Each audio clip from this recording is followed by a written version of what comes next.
راځئ لږ فکر وکړو چې 7 جمع 6 څه معنی او غواړم تاسو ته وایم چې ویډیو یې لږ ودروئ او خپل لږ څه فکر وکړئ.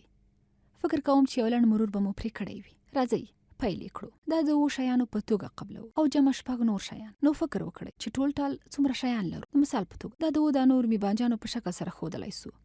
1 رومي بانجان، 2 رومي بانجان، 3 او 4 رومي بانجان، 5 6 او د 6 دانې نور هم ورزیاتوو. فرض کړئ چې دا ګورګوري دي. موږ د میوې ټول مقدار په نظر کې نیسو. نو 1 2 3 4 5 6 ګورګوري. ښه، موږ دلته په مجموع کې څو ټوټې میوې لرو؟ له 7 څخه به یې شروع کړو. دا یو که همداسې یې وشمارو دا 7 او همدارنګه دا 8 کېږي. 9 10 11 12 او 14. نو ټول 14 ټوټې میوه لرو. یعنې د میوې 14 ټوټې. بله کومه لاره لرو چې پورتنۍ جمع پرې بیان کړو؟ د دې د بیان لپاره د عددونو له محور څخه هم ګټه اخیستلی سو.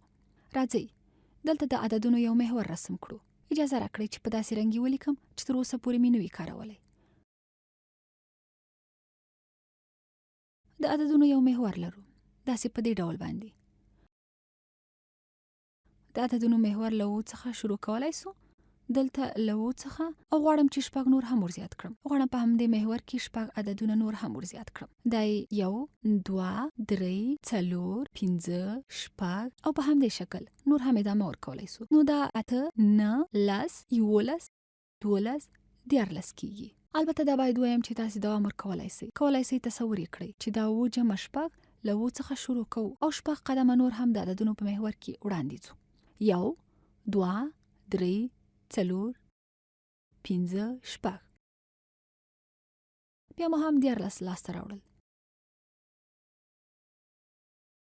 او د دې کار لپاره بله لاره دا ده.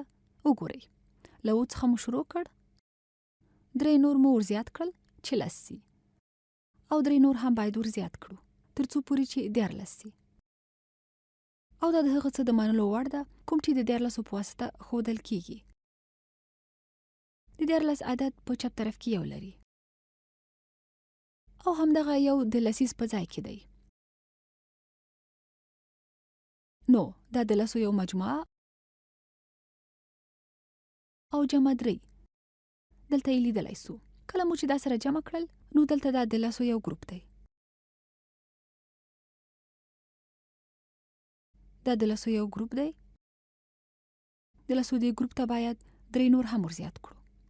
دا مو له لسو څخه پوره کړه او 3 نور هم لرو. ښه، کله چې 7 له 6 سره جمع کوو نو د لسو یو بشپړ ګروپ پوره کوي او 3 نور دلته پاتې کېږي.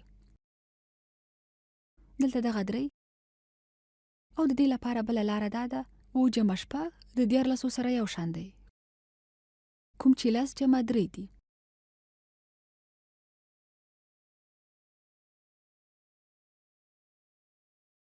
او د 11 یعنې 10 جمع 3 21 یعنې 3 یو شان دي.